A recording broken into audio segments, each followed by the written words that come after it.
It's getting more and more common now that games come out in a state that is not exactly what the audience wanted.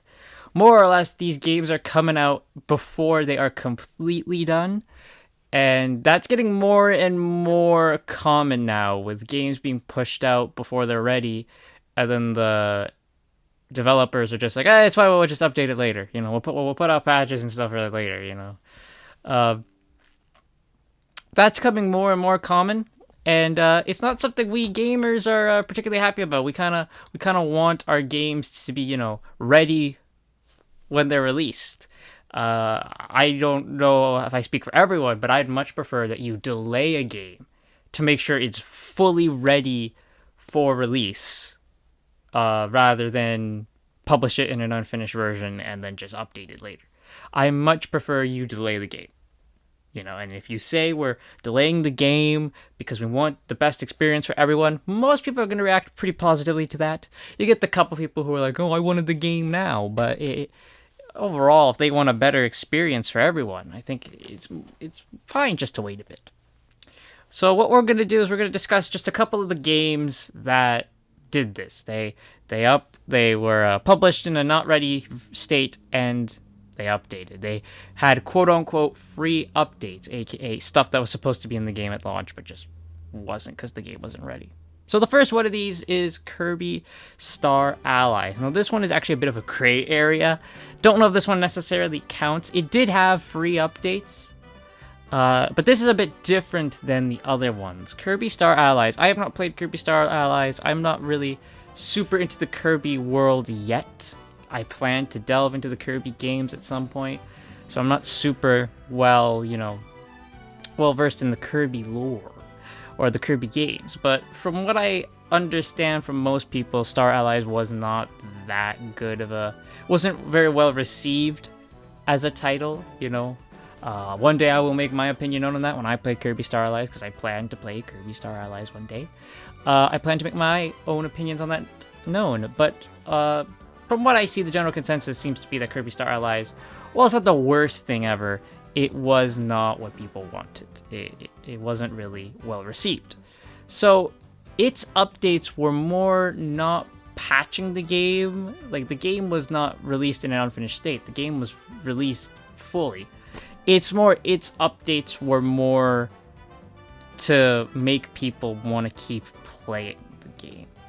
More or less, people weren't happy with what they got, so Nintendo was pumping out more updates with more content to be like, here it is, guys. Wait, don't put the pitchforks down. We have more stuff for you. The first of these came with new characters. They updated the game to include free new characters, which, I mean, I don't think anyone will sneeze at new characters. That's never a bad thing, right? Getting new characters free, especially not behind a DLC paywall. It's free new characters for your game. That's pretty cool. And then the big one was the version 4 update, which had Heroes in Another World, which was a new game mode. And it had different endings and stuff like that.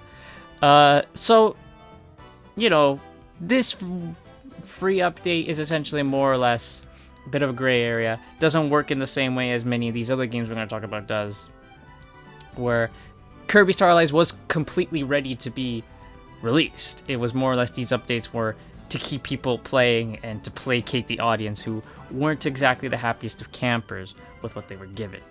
And I think it's a pretty good updates. New characters for free. You get an entirely new game mode for free. It wasn't behind any paid DLC to get this. This wasn't even DLC, really. It was more or less Nintendo's just like, yeah, we're going to implement this in the new update. So there we go. Kirby Star Allies had free updates. And I look forward to giving my thoughts on this when I eventually play a Kirby game down the line. Now, to fully get into what we're discussing today, let's start off with Spider-Man 2, which came out in October of last year, and the game was not ready to be published. It was not ready at all. There was quite a few things missing from Spider-Man 2, but you wouldn't have known that because, people were, praising the game left and right. The people who don't actually pay attention, the people who aren't actually gamers were praising this game from left and right. And overall, Spider-Man 2, I feel like it's much better from a gameplay standpoint. I feel like the game is much better than Spider-Man 1, Spider-Man PS4. From a gameplay standpoint, I feel much so. I feel like it took a lot of the controls and a lot of the moves that you had in Spider-Man 1 and just made it better and then added up upon that. And that is what you want in a video game. You want it to work upon and build upon what it previously did. And it did that from a gameplay perspective. Story-wise, story was not good. There was glimpses of a good story in there with Venom. I was very intrigued when it was always Harry and Peter and the black suit stuff. Everyone was interested in that portion. But then once they get to the Miles Morales portion, and you get to the little lines here and there, of Peter Parker praising Miles Morales, making him seem like he's the second coming of Jesus Christ, that you see the Sweet Baby Inc. influence in this. And of course, Sweet Baby Inc. was heavily involved in this game. And does it show? Need I remind you, there's an entire mission where you play as a deaf girl putting graffiti on a wall. Because when you say Spider-Man, you think of deaf girls putting graffiti on a wall. So, March 7th rolls around, and an update comes out. A free update, quote unquote. And this update comes with a bunch of stuff. So, this update comes with, first of all, New Game Plus. New Game Plus was implemented into the game from this update. Again, New Game Plus, that's something that should have been implemented from the very start. That's something that every game should have from the get-go. New Game Plus. And it was not in the original launch of the game. So I saw some people try to make their own workaround for New Game Plus. I saw someone who just went, he just bumped it up to super hard difficulty. Like the super hard difficulty and then just replayed the game over and over again. He's like, that's my New Game Plus, essentially. Because New Game Plus is something that if people love a game, they'll do it immediately after. New Game Plus, for those who don't know, is essentially you play the game from the beginning again, but you keep all of your items and levels and all that from your previous save. You just get to do it again, and the game's a bit harder. So, New Game Plus is something that people do a lot of if they really enjoy a game. And I'm sure there's people out there who really enjoy Spider-Man 2. Good for you. You can't do New Game Plus, though. You had to wait. And yeah, New Game Plus is a big thing, and it should have been there from the get-go, but it was not there. You had to wait for this update, which, again, this whole update was stuff that should have been in the game at launch, but wasn't, because they were pushing this game out to meet its date. You had Hellfire Gala suits. These were suits inspired by the whole X-Men Hellfire Gala thing in the comics. It's garbage. No one, don't get me started on the Hellfire Gala. Don't get me started on comic book X-Men right now at this point. But that, and their suits should never really be paid for. Cosmetic items, they're much better just to be like a free update, or free DLC. I think that's what suits are for, and they said that they would never charge for suits. So at least they did that, and these suits are part of the update. Then you had the change time of day feature. Yes, you heard me. In the original game, you couldn't change the time of day. Something that was in Spider-Man PS4 from the launch was you could go to the research stations and you could change the time of day. You could not change the time of day. It's Spider-Man 2. You couldn't do that. You had to wait. Oh my god, just think of that. You had to wait, 4 or 5 months just to be able to say, hey, I don't want it to be nighttime anymore. Please, can I make it day? You had to wait to do that very simple task. And then, of course, another thing that this update added was mission replay. You couldn't replay missions until this update. Now, granted, you couldn't replay missions in Spider-Man 1. Story missions in this update allowed you to replay story missions again. Which, that's a nice feature. But again, if that's something you wanted to add, you should have had it in at the very beginning. And this update also added more accessibility features like text reader and, stuff like that, which those are good updates. I'm all for that.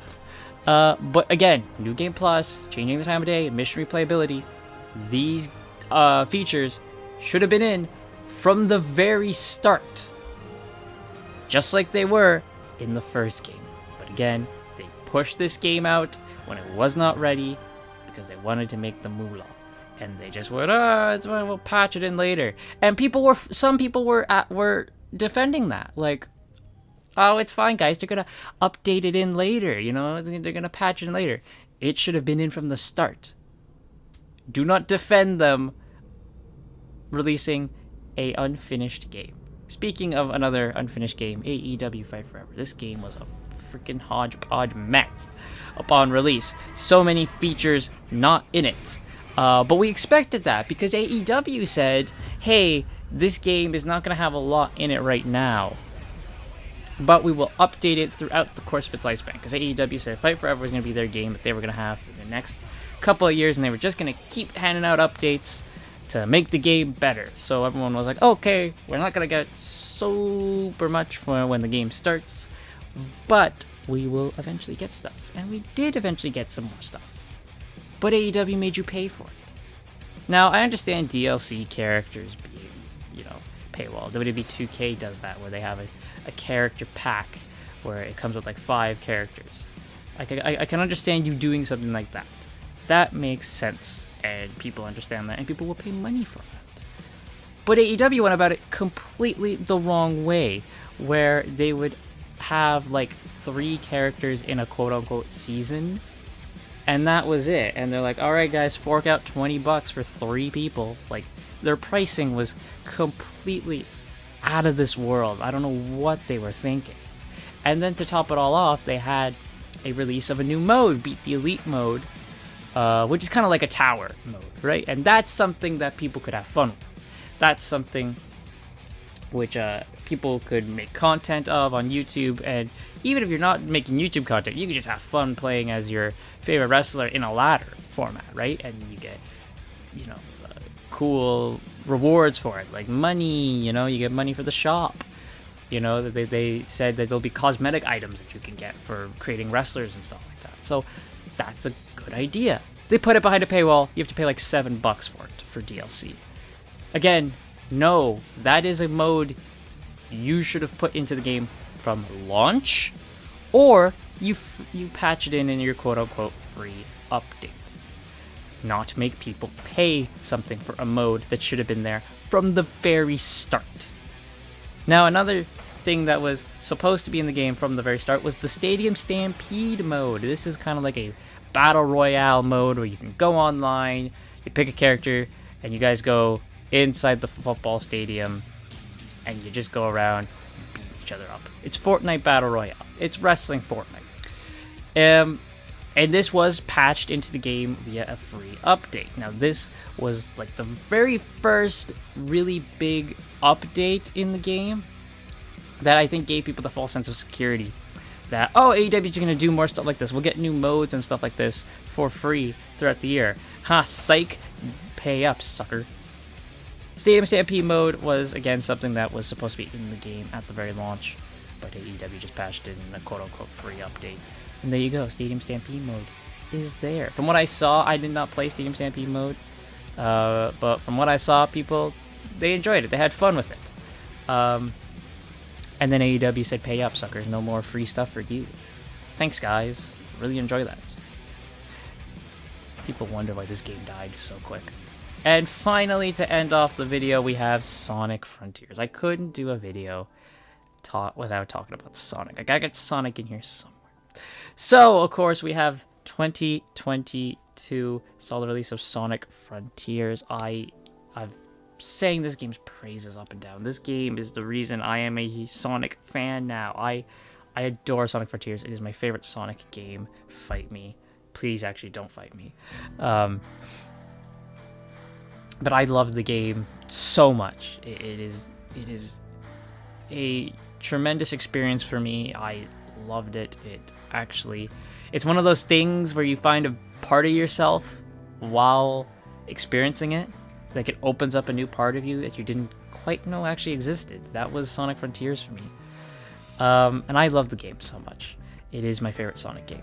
But it was clear to some people that it wasn't quite finished. And Sega has said that pretty much that yeah, Sonic Frontiers was it was pushed out, and the more and more the 2023 updates came out, it became more and more clear. So Sega put out a roadmap in 2023 for 3 updates that they would be releasing throughout 2023. And these would be DLC updates. Oh, well, not even DLC. It's just, like I said, a quote-unquote free update for the game. They would all be free, which everyone was thankful of. And here we go. The first update was Sight, Sound, and Speed. This added quite a bunch of things. This added a Battle Rush mode, so this was pretty much just a boss rush. You know, one boss after the other, boom, boom, boom, go to town crazy. That is a very good idea. You had cyberspace challenges, which was great. People wanted more stuff for cyberspace. Some people felt it was lacking. So this was a great idea. You had the jukebox, which baffled me that wasn't in the game from the launch. You couldn't put it into the jukebox.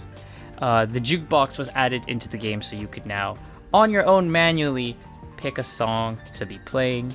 And they added sound memories, which were a great idea to how to get the jukebox more filled up, which was they had these sound memory tokens hidden across all the islands. You had to collect them, and each token was a song from the Sonic series, whether it be a song from Frontiers, like maybe it's Kronos Island Movement 5 or whatever, or it was freaking Live and Learn, you know, or Sonic Heroes, you know, like it was a song from Sonic that was added to the jukebox and you could play whenever you wanted. I thought that's a really cool idea. You know, it's a neat way to get people to keep playing the game, even if they've already finished it. They can just go back in to collect all the memory tokens and fill up their jukebox. That is a really cool idea. It's a really cool inventive way of adding a jukebox too. It's like you have to actually go and collect the songs for your jukebox. That's a really sweet idea. And then this, which was also the final thing added to the Sight, Sound, and Speed update here, was it was actually a bit of a secret. People didn't quite know it. Oh, also I should say New Game Plus was also added via this update, which, again, New Game Plus, something that should have been added into the game from the very start, because people like Sonic Frontiers, they want to play it again. New Game Plus. But a new thing that was added this wasn't actually, like, Sega never mentioned this in any notes or anything. This was a hidden feature that people found, was the extreme difficulty. The extreme difficulty for Sonic Frontiers. What does that mean? So, extreme difficulty was a actual hidden reward. You have to unlock extreme difficulty, which is why Sega did not mention it. It's a little hidden thing. So the way to unlock extreme difficulty is you have to get an S rank on every stage for the boss, for the battle rush. You must S rank it, meaning you must clear it in a certain amount of time. So for Kronos Island, you have to beat it in under 5 minutes, all the battle rush. Ares Island has to be under 9 minutes and 30 seconds. Chaos Island has to be under 7 minutes and 30 seconds. And Urnos Island has to be under 7 minutes and 55 seconds. If you do all that, all the islands must be cleared in under 30 minutes. If you do that, you will then be given extreme difficulty, which is, oh my god. Right. Okay. What does extreme difficulty do? Well, first off, I should say, the game actually warns you before you start your new file with extreme difficulty. The game warns you, hey, this ain't just for everyone. This is really hard. It's just warning you. So when the game warns you, be prepared. Extreme difficulty basically makes it that you cannot upgrade any of Sonic's stats. He is stuck level 1 forever.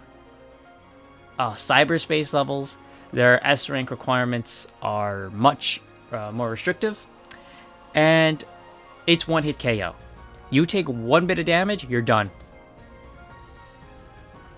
That is extreme difficulty, ladies and gentlemen, and that is a cool idea, the extreme difficulty. That's like, yeah, 1 hit KO. You know, a lot of people were gonna attempt extreme difficulty, and it was a lot of fun to see people get mad and fail. So overall, Sight, Sound, and Speed, that first free update, added a lot of stuff in the game, which people were happy about. But again, all this stuff should have been added from the get-go. Battle Rush should have been added. Cyberspace challenges, the jukebox, that all should have been added from the very get-go, along with New Game Plus. That all should have been added from the beginning, and I'm sure that's what Sega wanted, but again, Sonic Frontiers was rushed. Then we had the next update, which was celebrating Sonic's birthday. You got a free Sonic skin, which, that's cool. They added Coco challenges around all the islands. So each island now has these special challenges with Coco. By finishing the challenge, you were able to retrieve a special Coco. So that's what they added. And this update also added the Spin Dash move. You had to unlock Spin Dash by doing the Coco challenges. By doing the Coco challenges, you got Spin Dash. So again, Spin Dash. Everyone was very excited. A new move added to the game. Again, this was something probably very clearly Sega wanted to add Spin Dash from the get-go. And as we saw in the next update, yes, Spin Dash was supposed to be from the game from the start. But there's the Sonic's birthday. The skin is something that I think they would have given everyone anyway, so that's not too big a thing. But the Coco challenges and Spin Dash specifically were the big talk of this one. And they also added a new like cosmetic thing where all the islands had like birthday balloons and stuff like that. So that's something I think again they were going to do anyway. But then we had the last update, the Final Horizon DLC pack. This was a big one, and this let everyone know, yeah, this game was not finished. Final Horizon essentially is the ending. It is the true ending of the game. This is what Sega wanted Sonic Frontiers to be from the get-go. They have already said that this is now the canon ending of the game. It was added Knuckles, Amy, Tails as playable characters for you to play around the islands with challenges for them. Hidden all around the island that you can do, so you can now play as those three as well, and they have a whole upgrade skill tree and everything with different challenges all around. It added new challenges for Sonic via story mode. We have the freaking Master King Coco trial. Oh my god, that thing was the nightmare. Imagine if the Master King Coco trial was in the game at launch. Oh my god, man, people would have died. Oh my god. But yeah, Final Horizon was a huge thing. And Final Horizon actually unlocked Spin Dash for everyone. When you start to play as Sonic in the Final Horizon DLC, Spin Dash is unlocked for everyone. So there you go. Everyone got Spin Dash. So yeah, Final Horizon was a huge thing. It was basically Sega saying, this is what we wanted the game to actually be. And yeah, and of course throughout the years, Sega updated brief little patches, adjusting Sonic's speed, adjusting Sonic's physics, and general patch updates, which is common in games. That's not too crazy.